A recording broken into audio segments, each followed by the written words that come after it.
what's coming next, so you don't know how much fire you need. You don't know if this power-up's going to help you or not, and you don't want to waste time at all. Each minute, each second's precious. Oh So yeah. it's always very curious to see how people handle these blind races.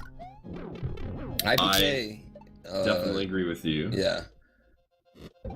IBK trying to get to Gino, but taking Bowser fire left and right. He's struggling right now. All right. Final stage. This one, stage is if I awesome. had to pick a favorite, I'd say it was this one. But they were all really, really good. What do you like about this stage? Let's break this one down for me. Okay, let's first of all we have to talk about this first front section, which uses the flat tops in easily the most creative way I've seen in any level at all. I think you said you played 8,000 levels. I've played, you know, a couple, 2, 3, 4,000, and most of those are Kaizo levels. So, you know, people are always trying to look for new ways to use items in those levels. This level blew my mind with the way it used flat tops right in the beginning. We'll talk about the checkpoint once we get to that as well, but it's so amazing. As you can see right there, Chronic making short work of this first section here. Curiosity taking a death. Yeah. But that first section right there, you actually use the bullet bill launcher. Just kind of clear your way of all the flat tops. Just get rid of them. All right, IPK fighting Smithy here. He's really close to finishing. I'm eating this up, man. I'm breaking this It's down. really- man. no, I'm it's- like a proud father right now. This level, I'm just so happy about it, man. Is it safe to say you got the level creation bug? Are we gonna see more masterpieces by Pi? I don't know, man. This one came to me, dude. Came to me in a dream. I woke up today with 2 hours of sleep, and I said, what if I made an SMRPG-based level? And then my hands went to the drawing board, and out came this great beast, dude. Alright, as you can see here, Chronic hitting the checkpoint, but it's actually not a checkpoint, it's actually a save room, which is incredibly cool, and it's going to come back into play later, but we saw earlier with the challenge room level that had the 4 red coins where they could pick which room they were going into. This is the same idea, but instead of running you through both checkpoints, it actually just kind of resets the top checkpoint over and over again. As you can see, Chronic, he's going to go in here and save, come back out, and then we're going to use that bottom checkpoint later on in the level. And it was a very, very ingenious way to basically create 3 checkpoints throughout the level. I got to give credit for that, and just being so smart and something I had never seen before. Looks like Enviosity finally getting to that checkpoint, but he has not seen any of these rooms yet. And these rooms are just well used of the theme of this level with the... I know level 7 had some of these spinies in it, and there was a little bit of backlash this week. I don't see anybody being too upset. This is really, really uniquely well done here. Very, very well used. Chronic moving through the maze, right? Or Enviosity moving through the maze. He's opened the door, now he's going to have to reload the room. Bola getting into the final room of the SMRPG stage, and IPK, we've got a close race. This is not guaranteed to everybody. Not guaranteed. This last level is definitely the longest of the group, and I would say the most confusing. If you see Enviosity right now, he's struggling on this first room. He's treating it as a foot race, but that's not what it is. It's actually a you got to trick the boo into not bothering you as he figures it out. As I say that, he figures it out. It's like he heard me. It's time to stream big, man. Alright, it looks like he's got a coin. Enviosity's got his coin here. He's going to the save room. Chronic's got 3 coins now, taking another save. I was very curious to see if runners would save after each coin, or if they would kind of, you know, take the chance and try to gain a little speed. Such a big risk, man, because again, it's one of those things where you have no idea what is going on from here on out. So why risk it, right? It's only going to save you maybe a couple seconds with the risk of throwing away potential minutes here. Fulla finally moving on to the final level. So we've got all 4 racers have yet to finish and are on the final stage. Again, this is still anyone's game with Chronic Sauce in the lead. He's got 1 hit point, though, in this last section. All right, now he's got that Fire Flower. And Enviosity's picked up his 3rd coin. He's moving into the final room now. This is... sorry, Chronic Sauce is. Chronic moving in the final room. Enviosity is going to have 1 coin after this, but they're both in the same section right now. There's actually a 2-part section. This one is. So you have to go, you acquire the fire, and then you go into the second room. Very Zelda-esque by acquiring your item and then using it to advance. This was, again, a Zelda-themed week. Again, big shout-outs again to Twitch for tweeting this out for us, putting it on the front page, and just sponsoring it in general. These guys are competing for a trip to TwitchCon. Again, the top 2 finalists in the playoffs are going to compete live at TwitchCon on a big stage in front of the Twitch audience. It's going to be great. I'm excited for it. And the levels keep getting better and better each week, man. Yes, I totally agree with that. And surprising and just super creative. Ultra creative. Alright, Chronic taking damage right there, but I think he's going to be okay. And he's going to make it through to get that last coin. But this level is nowhere near done by any means. Like I said, he rigged it so there's 3 checkpoints essentially, and we're going to have one more full section coming up after this. Enviosity going for the save. Essentially the boss fight here. Let's see how so good. How Chronic tackles this. This is so good. These 2 boss fights are really good. I'd like to point out we're gonna have a mini boss and a full boss coming through here. He's not done just yet. He's progressed through the mini boss. He's moving up. He's got to be careful with this. Oh. Okay. He almost falls there. Now he's got to figure out this last section here.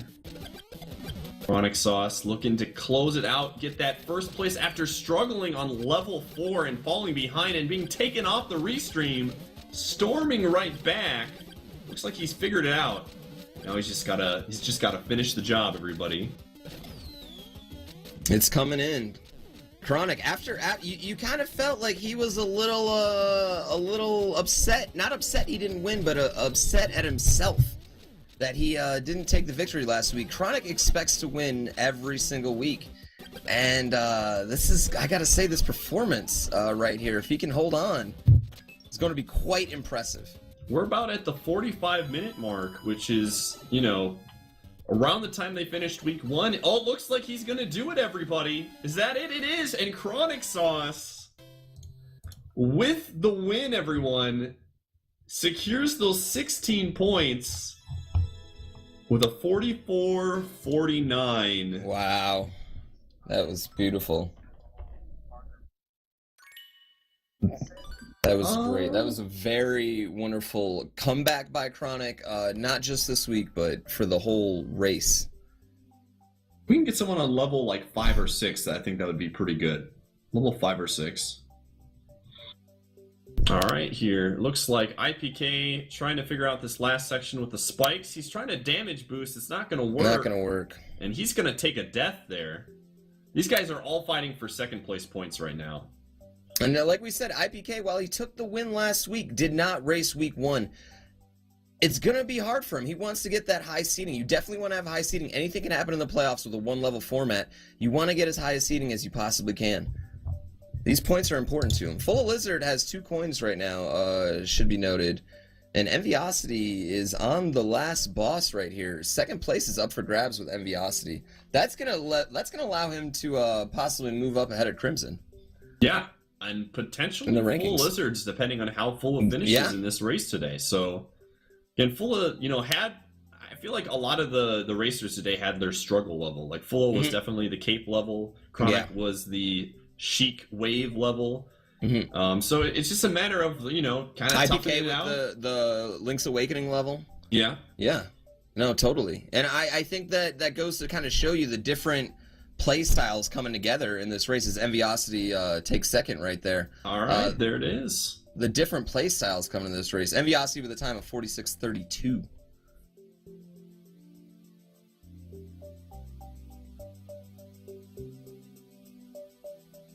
All right, so we've got, we're adding in Mayoshi, who's on level 6, Mayoshi, and then we've got Michael Goldfish being added as well in place of those 2. And we'll update you guys as the other racers are finishing. We've got, looks like IPK working on that final coin. Meanwhile, Full Lizard's working on his 3rd coin here. So, I mean, what did you think? after these 8 levels, are you impressed with how they played them? Are you surprised that some levels took longer or went faster?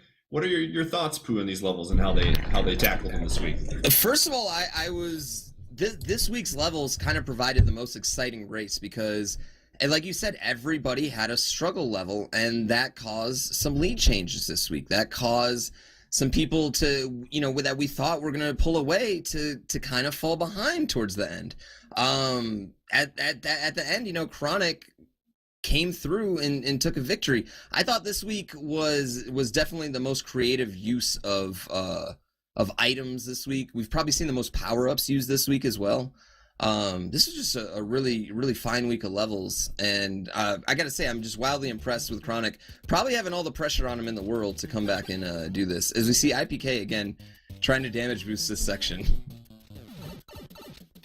Yeah, patience is a virtue on that room that IPK is working on right now. You can't try to cheese it. A lot of these level creators are seasoned creators. They're looking for that potential cheese that could be happening. So yeah, you can't cheese a lot of these levels.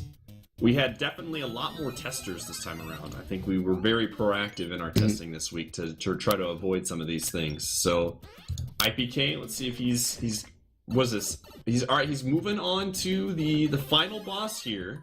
Full Lizard's on there, making his way. Looks like Full Lizard's going to be on the final part of the 2-part boss.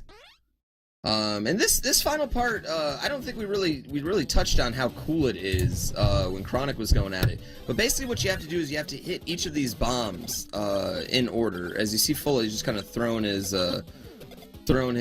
fireballs everywhere, and you hit the bombs, and they're going to be propelled up higher, and then you have to hit them higher and higher until the final bomb will pop out, and then you can use that to get the key. But it's just very, very creative use of a boss fight. There's only 2 real bosses in the Mario Maker set, Bowser Jr. and Bowser, so you gotta be a little creative from time to time. And you can only use those boss fights so many times. So Exactly. You can only do what, 3 Bowsers per stage? Yeah, 3 Bowsers or Bowser Jr. The whole family counts the same. As Fulla is going to be moving on.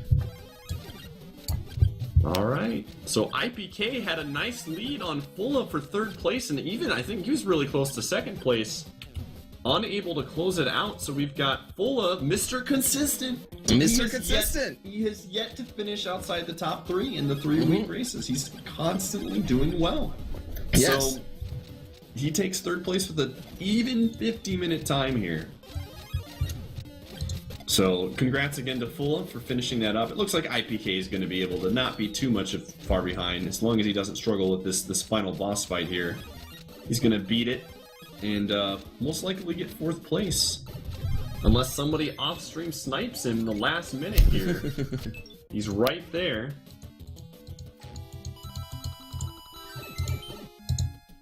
Alright, well, IPK taking 4th right there.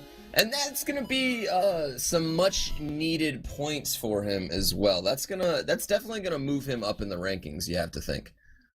Oh yeah, for sure. He's still, and one of the things that we didn't really mention, one of the top racers, and 4H, actually had vacation this week. So he was unable to race, which is really, in a 4-week season, missing out on 1 week could be very, very costly. Now, I don't see Andy missing the playoffs or anything crazy like that, but he's definitely going to fall down the standings a little bit due to the fact that he was missing a week. So it'll be interesting to see how it plays out here. I mean, we should note, I mean, the bottom of the list right now, like right now, if you cut off the playoff spot, we'd have Glitchcat in there. Glitchcat is a seasoned Kaizo player, and with the level difficulty probably taking a step up in the playoffs, I don't know if he's someone you really want to face. If you see him making a move and Andy moving down, it's going to be a little tough. Yeah, you really don't have much breathing. There's not much breathing room. that was me being suffocated by no breathing room on these standings, man. Yes. There's just not much going on. But yeah, I agree. Like, missing out on 1 week is huge. Again, we said IPK missed that week 1. Still climbing. I mean, he was only, if I bring up the standings, like in 8th place after missing week 1. So he's going to help himself this week by taking 4th, but You definitely don't want to miss any. I don't see Chronic or any of the top racers missing any of these races with last week coming up. So it'll be interesting to see how the final week shapes up with the standings. Again, right after the 4 weeks, we've got the playoffs, everybody, where the top 16 will square off in a single elimination bracket. We're going to nail it down to 2, and those 2 are going to go to TwitchCon, thanks to our good friends at Twitch who are sponsoring this event. So thanks again, everybody.